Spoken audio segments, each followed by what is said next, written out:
Now, one of the next issues that we're going to be dealing with is safety or risk. Risk management has become a very big part of property management. And there are several ways to control risk.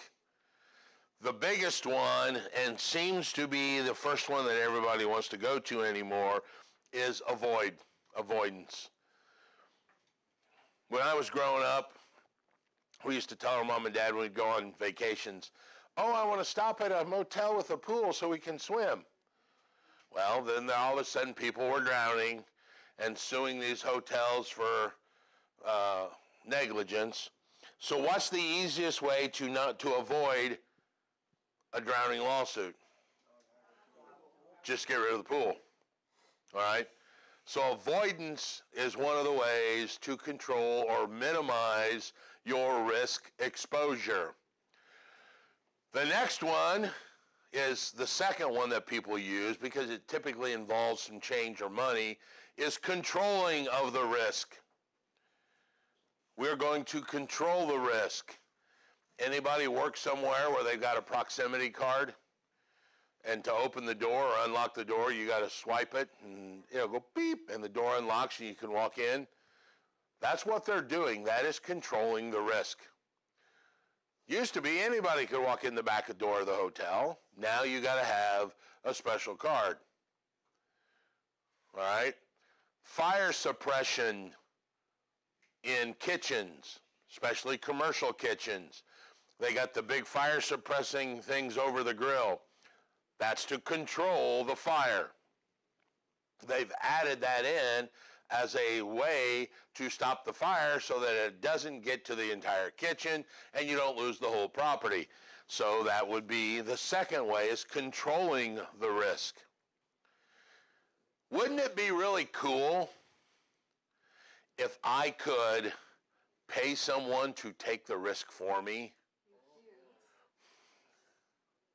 Everybody's jumping on that.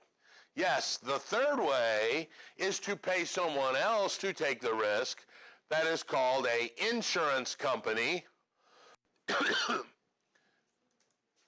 And if I don't transfer the risk, I retain another portion. And think about this. The less risk I transfer, meaning the more I keep, what happens to the cost of that insurance policy? It goes down, which is exactly why when people go, oh, I want to lower my insurance, so I got to go raise my deductible, right? I'm going to retain, now instead of $1,000 on my car, I want to retain $5,000 on my car. And anything above the $5,000 value, the insurance company is going to pay. That will lower my insurance premium because I have retained more and transferred less.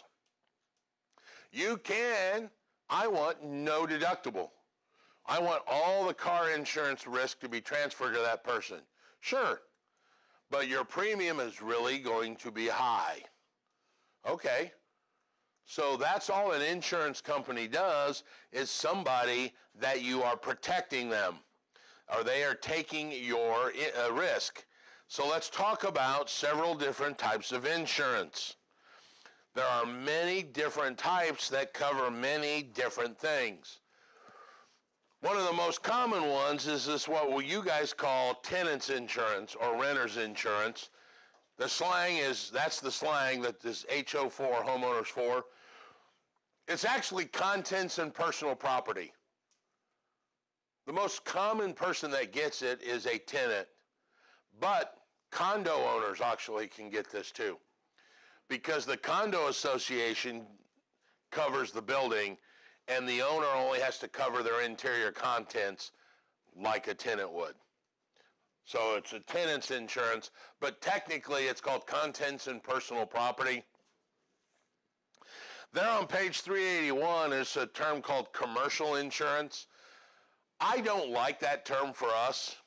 I would rather put consumer insurance, Because in the insurance world, anything that they sell to the public is called a commercial line.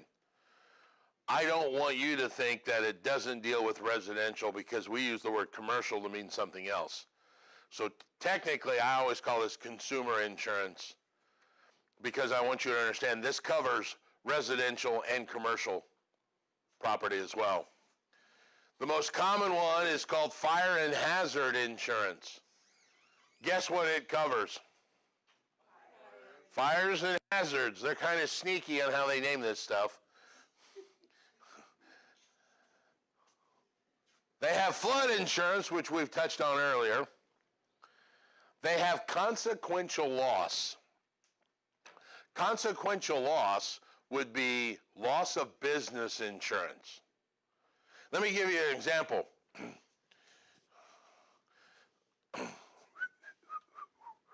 You have Jonathan Bird's Cafe that used to be over there, right? I'm sure they had fire and hazard insurance to protect the building. If the building ever burnt down, how would they make a living? Because that's how they made a living. So they would have consequential loss as well that would pay them for the loss of revenue because the building burnt down. We had it on our bar, and it was like the trailing 30 days average receipts. So think of consequential loss as loss on the business. Then the next insurance would be liability. This is insurance on the people, right? This is insurance on the people when a public enters the building. So they probably had fire and hazard, consequential loss, and liability. One covers the building, one covers the business, one covers the people. When you have several of those, it's called a multi-peril policy. So for instance, if you fell and hit your head in here today, I would have to drag you out into the hallway and let his liability insurance cover you because I don't have liability in here. No, that's a lie. I do. Sure. So that's liability. Casualty insurance would be like theft and window breakage and stuff like that. All right? Then there's one last insurance called a surety bond. The best way to explain a surety bond is think of all these other insurances that we've talked about are static, meaning they're in place. You hit your head in here, my liability insurance will cover you. Right? But you leave this building and hit your head, that's not my insurance because it's only here. All right? A bond, think of a bond as an insurance that follows a person, like a maintenance man. So if a maintenance man goes into somebody's apartment and then leaves and the tenant goes, my 73-inch screen TV is gone now, I think the maintenance man stole my property, there would be a bond that would cover them, all right, for theft or damages. So when you see guys that are like plumbers or electricians that would typically come into your home, and you see on the side of their van it says licensed and bonded, what they're telling you is we have a license, meaning we're professional, and we have a bond that will insure us in case there's damages. If we're working on your water heater and we put a hole in the drywall, our insurance cover will fix that because I'm bonded. So what they're trying to tell you is they are of high quality because they are licensed and they are bonded both. I have a bond on this school. It's called a performance bond because I collected all of your money up front. If you guys would have showed up and there had been a sign on the window that said, hey, thanks for the money, I'm in Barbados, you could have hit my bond and said, Raymond didn't perform, I want my money back. So see, you guys actually did pay for the floor show. You thought you didn't, but you did because it's a performance. I have to perform. All right? That is a performance bond. If you have several of them, which almost everybody does, it's called a multi-peril policy. Your homeowner's insurance usually by default is multi-peril. You got a fire and hazard, you got a liability, you got, I don't know if you have consequential loss, but you have casualty for like windows and stuff like that. All right, so you will always get that multi-peril policy on your property. The last section is those insurance claims. We have touched on this before, remember? You have got cash policy and a replacement policy.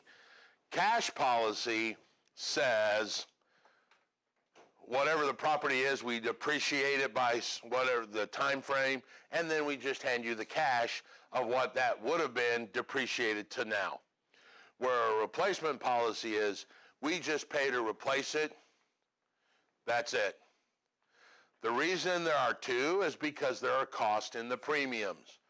The replacement policy is obviously a higher premium than that. If you pay for less than 100% coverage, you are co-insuring that policy. So if you get a 50% coverage, the other 50% is you, that's co-insurance. All right? Any questions about property management? There's some math on there, so I would practice doing square footage and using the annual rental rate and going back and forth between the two. Don't forget to answer the question they ask. How many is it? Annual square footage? What's the monthly rent? Things like that.